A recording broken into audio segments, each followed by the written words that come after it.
ज्या व्यक्तीवरती प्रेम केलं त्याच व्यक्तीने सोडून दिलं, ज्या व्यक्तीवरती विश्वास ठेवला त्याच व्यक्तीने विश्वासघात केला.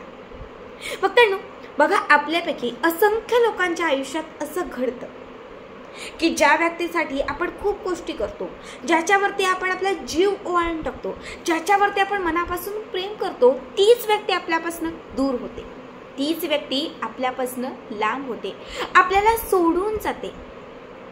त्या व्यक्तीचा जो काही फायदा असेल आपल्याकडनं तो झाला की त्यानंतर ती व्यक्ती आपल्याला टाळाटाळ करते. पण आपण त्या व्यक्तीमध्ये इतके गुंतलेलो असतो की आपल्या त्यातून बाहेर पडता येत नाही, त्या व्यक्तीपासून आपल्याला दूर जाता येत नाही. आपण बरेच देवधर्म करतो, आपण नवस घेतो, बऱ्याच गोष्टी करतो, तो व्यक्ती परत यावा, रिटर्न यावा म्हणून आपण असंख्य सेवा करतो, पण बऱ्याच वेळा त्या सेवा सुद्धा लाभ देताना दिसत नाहीत. अशा वेळेस आपण हतबल होतो, काय करावं काहीच कळत नाही. बघा, ज्यांच्याही आयुष्यात अशी सिच्युएशन असेल, ताई माझा भाऊ बोलत नाहीये, माझी बहीण बोलत नाहीये, माझा पती मला सोडून गेलाय, मुलं नीट वागत नाही आहेत, तुमच्या आयुष्यात कुणीही तुमच्याशी नीट वागत नसेल, तुमच्याशी बोलत नसेल, तुमच्यापासून दुरावलं असेल, तुम्हाला सोडून गेलं असेल, तर त्या व्यक्तीला पुन्हा आपल्या आयुष्यात परत आणण्यासाठी आज या व्हिडिओमध्ये मी घेऊन आलेली आहे एक अत्यंत प्रभावी उपाय. मी तुम्हाला अशी वस्तू सांगणार आहे जी तुम्ही तुमच्या जवळ किंवा तुमच्या सोबत ठेवायला सुरुवात केली तर तुमच्यापासून दुरावलेली, तुमच्यापासून लांब गेलेली कितीही तुमची जवळची जी व्यक्ती आहे ती तुमच्या आयुष्यात पुन्हा परत येईल. ती व्यक्ती स्वतः तुमच्याशी बोलण्यासाठी तळमळेल, ती व्यक्ती स्वतः तुम्हाला भेटण्यासाठी तडफडेल, ती व्यक्ती स्वतः तुम्हाला फोन करेल, तुमच्या समोर येईल, तुमच्या मागे पुढे फिरेल. कारण जी वस्तू तुम्हाला मी सांगणार आहे आणि जो उपाय तुम्हाला मी सांगणार आहे तो वशीकरणाचा आहे, अट्रॅक्शन पॉवर वाढवण्याचा आहे. तुमच्याकडे असणारी जी अट्रॅक्शन क्षमता आहे ती वाढवण्यासाठी, लोकांना आपल्याकडे खेचण्यासाठी बघा ही वस्तू अत्यंत प्रभावी आहे. आता जो उपाय मी तुम्हाला सांगणार आहे हा उपाय तुम्ही आठवड्यातील कुठल्याही गुरुवारी करायचा आहे. छान एक गुरुवार ज्या दिवशी सुतक नसेल, मासिक धर्म नसेल, अशाच गुरुवारी तुम्हाला हा जो उपाय आहे तो करायचा आहे. यासाठी तुम्हाला लागणार आहे एक मोराचं पीस, ज्याला मोरपंख असे म्हणतो. मोराचं पीस, पूजेची पिवळी हळद आणि त्याच्या सोबत तुम्हाला घ्यायची आहे चांदीची तार. फक्त 3 गोष्टी तुम्हाला लागणार आहेत. सुरुवातीला काय करायचं, हा उपाय करण्यासाठी देवघरात दिवा लावायचा. सकाळ, दुपार, संध्याकाळ तुम्ही कुठल्याही वेळात जो हा उपाय मी आता सांगणार आहे तो करू शकता.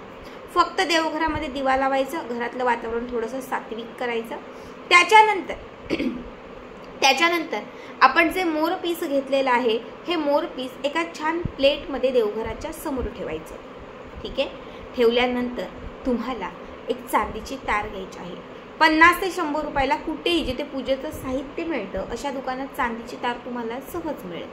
ही चांदीची तार त्या मोरपंखाला तुम्हाला गुंडाळायची आहे. जिथे त्याचा पीस असतं तिथे नाही, तर जो खालचा दांडीचा भाग असतो तिथे तुम्हाला चांदीची तार गुंडाळायची आहे. चांदीची तार मोरपंखाला गुंडाळत असताना तुम्हाला सतत त्या व्यक्तीचं नाव घ्यायचं आहे. नाव घेत असताना जो मंत्र सांगते तो मंत्र म्हणायचा. ह्रीम क्लीम राहुल वश वश स्वाहा, ह्रीम क्लीम राहुल वश वश स्वाहा, ह्रीम क्लीम सुहास वश वश स्वाहा, ह्रीम क्लीम नम्रता वश वश स्वाहा, ह्रीम क्लीम रुचिता वश वश स्वाहा, ह्रीम क्लीम कांचन वश वश स्वाहा, ह्रीम क्लीम तृप्ती वश वश स्वाहा, ह्रीम क्लीम सुजल वश वश स्वाहा, ह्रीम क्लीम चंदना वश वश स्वाहा. ज्या व्यक्तीचं नाव घ्यायचंय त्या व्यक्तीचं नाव घ्यायचं, वश वश स्वाहा म्हणायचं आणि संपूर्ण चांदीची तार जी आहे ती त्या मोरपंखाच्या खालच्या भागाला गुंडाळायची. शेवटी व्यवस्थित त्याच्यामध्ये ती अडकवायची. इतकं करून झालं की त्याच्यानंतर जी सुकी हळद आपण घेतलेली आहे ही सुकी हळद एका वाटीत घ्यायची. एक छोटी वाटी घ्यायची, त्या वाटीत घ्यायची. सुकी हळद वाटीत घेऊन त्या सुक्या हळदीवरती सुरुवातीला आपला उजवा हात ठेवायचा. समजा या वाटीत मी हळद घेतली तर उजवा हात असा ठेवायचा आणि त्या हळदीला पूर्ण पॉझिटिव्ह अफर्मेशन द्यायच्या. म्हणजे तुम्ही पतीसाठी करताय, माझा पती लांब गेलेला होता त्याच्यासाठी करताय, तर म्हणा माझा पती माझ्या जवळ आलेला आहे, माझा पती माझ्यावर प्रेम करत आहे, माझा पती माझ्याशी नीट वागत आहे, माझं पती माझं सर्व काही ऐकत आहे आणि मी खूप खुश आहे. पूर्ण पॉझिटिव्ह अफर्मेशन. समजा बहिणीसाठी करताय तर म्हणा की माझी बहीण आता माझ्याशी खूप चांगली वागत आहे, माझी बहीण आणि मी अत्यंत व्यवस्थित आहोत, आता आमचं सगळं काही छान सुरू आहे आणि मी खूप खुश आहे. म्हणजे असं पूर्ण पॉझिटिव्ह. तुम्ही जर तुमच्या पत्नीसाठी करताय तर म्हणा माझी पत्नी माझं ऐकत आहे, माझ्यावर प्रेम करत आहे, सगळं माझ्या मनासारखं करत आहे, माझी पत्नी फक्त माझी आहे, असं पूर्ण पॉझिटिव्ह अफर्मेशन द्यायचं आहे. ठीक आहे. त्याच्यानंतर ही जी सुकी हळद आहे हे तुम्हाला या 3 बोटांच्या चिमटीने थोडी थोडी त्या मोरपंखावरती अर्पण करायची आहे. बस या चिमटीने थोडी थोडी अर्पण करायची. तुम्हाला तब्बल 21 वेळा 21 चिमटी तरी ही हळद त्या मोरपंखावर अर्पण करायची आहे. 21 चिमटी ही हळद अर्पण केल्यानंतर हे जे मोरपंख आहे हे तुम्हाला त्या गुरुवारी रात्रभर आपल्या देवघराच्या समोर ठेवायचं आहे. अजिबात उचलायचं नाही, हलवायचं नाही, काहीच नाही. रात्रभर हे मोरपंख तुम्हाला देवघराच्याच समोर ठेवून द्यायचं आहे. दुसऱ्या दिवशी म्हणजे शुक्रवारच्या दिवशी तुम्हाला अंघोळ करायची आहे. पिवळ्या रंगाचं एक वस्त्र घ्यायचं आहे. पिवळ्या रंगाच्याच वस्त्रात, कारण पिवळा रंग हा अट्रॅक्शनचा रंग असतो म्हणून पिवळा रंग. पिवळ्या रंगामध्ये हे मोरपंख उचलायचं. अर्पण केलेली सगळी हळद नाही घेतली, थोडी चिमूटभर हळद घेतली तरी चालेल. पिवळ्या रंगाच्या कापडामध्ये मोरपंख चांदीच्या तारात गुंडाळलेलं ते व्यवस्थित त्या कापडावर ठेवायचं. थोडी हळद पण त्याच्यावर टाकायची आणि त्याच्यानंतर ह्या पिवळ्या रंगाच्या कापडात हे मोरपंख व्यवस्थित बांधायचं. आता बांधलेलं हे जे मोरपंख आहे हे मोरपंख तुम्हाला तुमच्या जवळ ठेवायचं आहे. तुम्ही तुमच्या कपाटात ठेवू शकता, जिथे तुम्ही साड्या ड्रेस वगैरे ठेवता तिथे ठेवू शकता, पर्समध्ये ठेवू शकता. किंवा जर ती व्यक्ती तुमच्या घरात राहत असेल पण तुमच्याशी बोलत नसेल, त्या व्यक्तीचे कपडे तुमच्या घरामध्ये असतील, त्या व्यक्तीचं साहित्य तुमच्या घरात असेल तर तुम्ही त्या व्यक्तीच्या सामानासोबत किंवा त्या व्यक्तीच्या कपड्यांसोबत सुद्धा तुम्ही हे मोरपंख ठेवू शकता.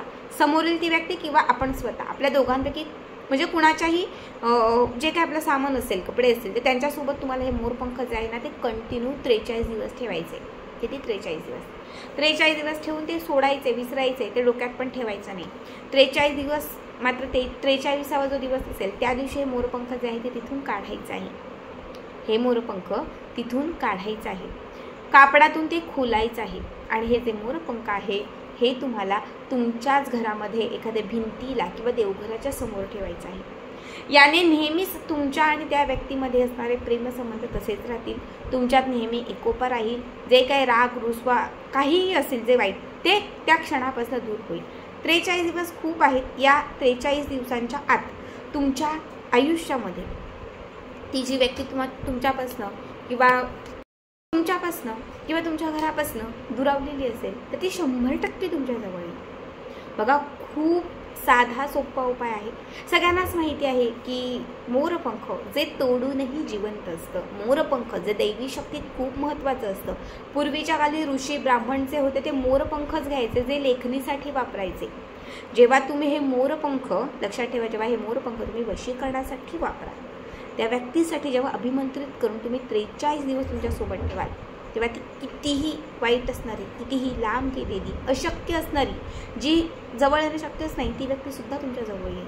हा शास्त्रात सांगितलेला उपाय आहे. 43 दिवसामध्ये हा उपाय 100% तुमच्याकडे वशीकरण निर्माण करेल आणि ज्यामुळे समोरील प्रत्येक व्यक्ती तुमच्याकडे अट्रॅक्ट होईल, वश होईल. खूप साधा सोपा उपाय आहे. आता जी चांदीची तार आपण त्याला गुंडाळलेली आहे ती नंतर काय करायची, तुम्ही त्यालाच ठेवा. चांदीची तार आणि मोरपंख दोनही गोष्टी एकत्रित असतील तर बऱ्याच वेळा तुमचे खूप कमी लोकांसोबत भांडणं वगैरे होतील किंवा बऱ्याच वेळा अपघात ज्या आहेत ना त्या गोष्टी टाळल्या जातील, कारण या दोनही गोष्टी अत्यंत शुभ आहेत आणि या दोनही गोष्टी मोहिनी निर्माण करण्यासाठी एकत्रित खूप प्रभावी आहेत. तर आजचा व्हिडिओ कसा वाटला कमेंट करा आणि असेच पुढचे व्हिडिओ पाहण्यासाठी चॅनलला सबस्क्राईब करा. श्री स्वामी समर्थ.